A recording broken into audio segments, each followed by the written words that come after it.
राधे राधे। मैं पंडित देवेंद्र शुक्ला आपका आपके चैनल श्री एस्ट्रो ज्ञान मार्ग में आपका खूब स्वागत करता हूं।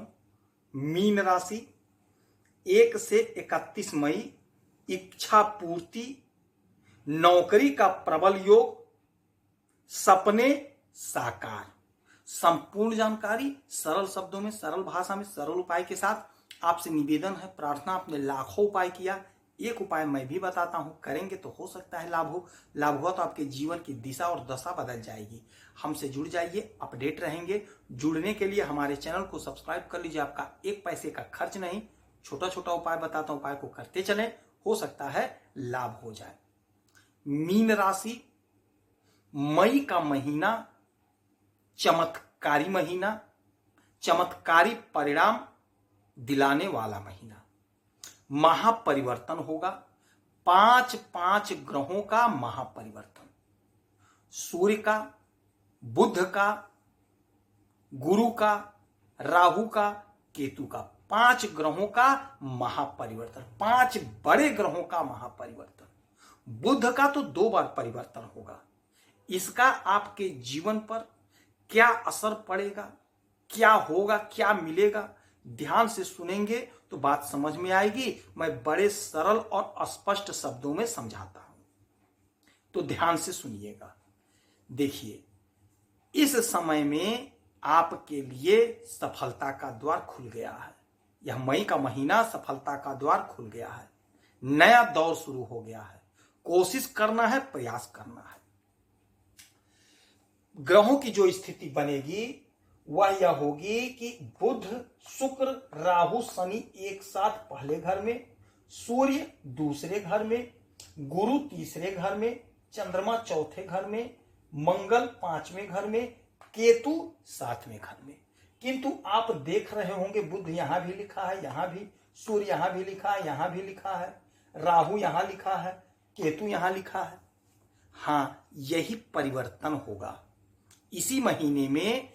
फिलहाल तो ये स्थिति है, लेकिन यहां पे जाएंगे ये लोग, तो ये परिवर्तन होगा। तो परिवर्तन क्या होगा? सबसे पहला परिवर्तन होगा 7 मई को मेष राशि में बुध का गोचर होगा। 7 मई को मेष राशि में बुध आएंगे, आपके धन के घर में, आपके वाणी के घर में, आपके कुटुंब के घर में। जहां सूर्य बैठे हैं वहीं बुध आएंगे, तो बुधादित्य राजयोग का निर्माण हो जाएगा आपके दूसरे घर में, धन के घर में। तो जो लोग वाणी से जुड़ा हुआ काम करते हैं उनको लाभ होगा। हाँ, डिटेल में आगे बताएंगे। तो अभी ये आ गए यहां पे, तो वाणी से आपको लाभ होगा। अच्छा, दूसरा परिवर्तन होगा 14 तारीख को। 14 तारीख को गुरु मिथुन राशि में आ जाएंगे। जो देवगुरु बृहस्पति वृषभ राशि में बैठे हुए हैं, आपके तीसरे घर में 1 वर्ष से यहीं पे बैठे हुए थे। अब 1 वर्ष के बाद वो आएंगे आपके चौथे घर में, सुख के घर में, मिथुन राशि में। अब महालाभ देंगे, ध्यान से सुनिएगा, इस घर में, और 1 वर्ष तक इसी में रहेंगे। फिर 15 तारीख को सूर्यदेव आ जाएंगे वृषभ राशि में। जो सूर्यदेव मेष राशि में बैठे हैं आ जाएंगे वृषभ राशि में यहां पे। और 18 तारीख को राहु यहां से लग्न से निकल करके आपके 12वें घर में आ जाएंगे। तो शनि और राहु जो 50 योग बनाए हैं यह समाप्त हो जाएगा। और केतु जो 7वें भाव में बैठे हैं निकल के आ जाएंगे आपके 6वें घर में, सिंह राशि में। यह परिस्थिति बनेगी। तो जो लोग वाणी से जुड़ा काम करते हैं उनको लाभ होगा। और बुध का एक परिवर्तन और होगा, वह होगा 23 तारीख को। 23 तारीख को बुध आ जाएंगे वृषभ राशि में, जहां पे सूर्य पहले से रहेंगे। फिर यहां बनेगा बुधादित्य योग। तो 2 बार बुधादित्य योग बनेगा आपके दूसरे घर में, आपके तीसरे घर में। तो जो लोग वाणी से जुड़ा हुआ काम कर रहे हैं उन्हें बहुत अच्छा धन मिलेगा, बहुत अच्छा लाभ कमाते हुए दिखाई देंगे, क्योंकि बुध वाणी के मालिक होते हैं। तो जो लोग ज्योतिष के क्षेत्र में हैं, मोटिवेशनल स्पीकर हैं, ऑनलाइन क्लासेस लेते हैं या बच्चों को पढ़ाते हैं, बहुत अच्छा पैसा कमाते हुए दिखाई देंगे। आपकी ख्याति बढ़ेगी, आपकी प्रसिद्धि बढ़ेगी, आपका धन बढ़ेगा। और फिर जब ये इस घर में आ जाएंगे तो आपका पराक्रम बढ़ जाएगा। छोटे भाई बहन से संबंध मधुर हो जाएगा। छोटी दूरी की यात्रा से आपको लाभ हो जाएगा। देवगुरु बृहस्पति 1 वर्ष के बाद आपके सुख के घर में आ गए हैं। यही नहीं, अब इस घर में आने के लिए इनको 1 वर्ष लगेगा, यानी 1 वर्ष यहां पे रहेंगे और 12 वर्ष के बाद यहां पे आएंगे। यहां आने में इस घर से यहां पे 1 वर्ष लग गया, क्योंकि 1 वर्ष तक आपकी इस तीसरे घर में थे।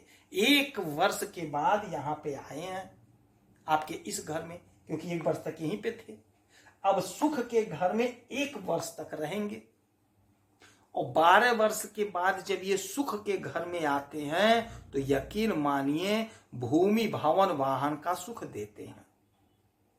भूमि भवन वाहन का सुख देते, आप मकान बनवाएंगे, यानी मकान बनवाएंगे, मकान का निर्माण कराएंगे।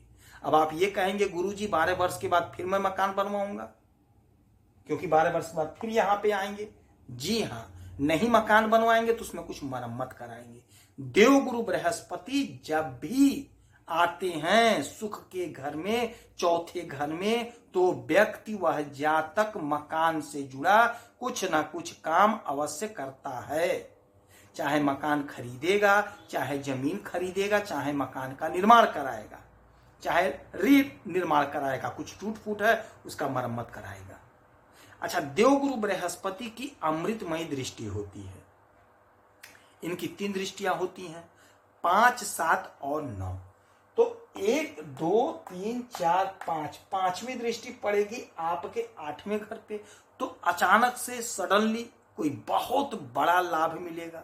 ससुराल पक्ष से कोई बड़ा लाभ होगा, कोई डूबा हुआ धन, कोई गड़ा हुआ धन, कोई गुप्त धन, यानी कोई फंसा हुआ पैसा है, वह आप पा जाएंगे, वह पैसा आपको प्राप्त हो जाएगा। फिर 1, 2, 3, 4, 5, 6, 7, 7वीं दृष्टि आपके कैरियर के घर पे। तो जब कैरियर के घर पे देवगुरु बृहस्पति की दृष्टि पड़ेगी तो यकीन मानिए आपके कैरियर में 4 चांद लगेगा, क्योंकि आपके कैरियर में दृष्टि पड़ रही शनि महाराज की। तो जो भी दिक्कत, जो भी परेशानी है वो 14 तारीख के बाद दूर हो जाएगी। नौकरी का परीक्षा दीजिए, इंटरव्यू दीजिए, यदि 14 के बाद रिजल्ट आता है तो आपका सिलेक्शन होता हुआ दिखाई दे रहा है। देवगुरु बृहस्पति की अमृतमय दृष्टि आपके कैरियर पर, तो कैरियर में उछाल होगा, कहीं ना कहीं आपका सेटलमेंट हो जाएगा। 8, 9, 9वीं दृष्टि पड़ेगी आपके 12वें घर पे। 12वां घर क्या होता है? 12वां घर होता है हमारे नींद का, अर्थात हमारा बेडरूम, हमारा विदेश का घर, हमारा खर्च का। तो पैसा खर्च होगा, किंतु धार्मिक कार्यों में खर्च होगा। आप हो सकता है कहीं तीर्थ यात्रा पे जाएं, कहीं देवी दर्शन के लिए जाएं, कहीं पूजा पाठ में पैसा खर्च करें, कोई अनुष्ठान करा दें, कन्या विवाह में कुछ पैसा दे दें, ऐसा योग बनना हुआ है। विदेश से कोई मसला है, कोई मामला, वह सॉल्व होगा। आपको नींद अच्छी आएगी, मानसिक चिंता समाप्त होगी। तो ये जो महीना होगा, यह महीना आपके लिए बहुत चमत्कारी होगा, बहुत खुशियों से भरा होगा, बहुत गजब का लाभ आपको मिलने वाला है। इस समय में आप माता लक्ष्मी की आराधना पूजा करिए, देवगुरु बृहस्पति की आराधना पूजा करिए, उगते हुए सूरज को जल चढ़ाइए। जितना उपाय हो सके उतना करें, हो सकता है आपको लाभ हो। यदि आपकी कोई समस्या परेशानी है तो इसी वीडियो में डिटेल करेंगे। आपके कुंडली का विश्लेषण करूंगा, समीक्षा करूंगा, सटीक और सरल उपाय बताऊंगा। करेंगे तो लाभ होगा। आप खुश रहें, हैप्पी रहें, यही हनुमान जी से हमारी प्रार्थना है। जय श्री राधे।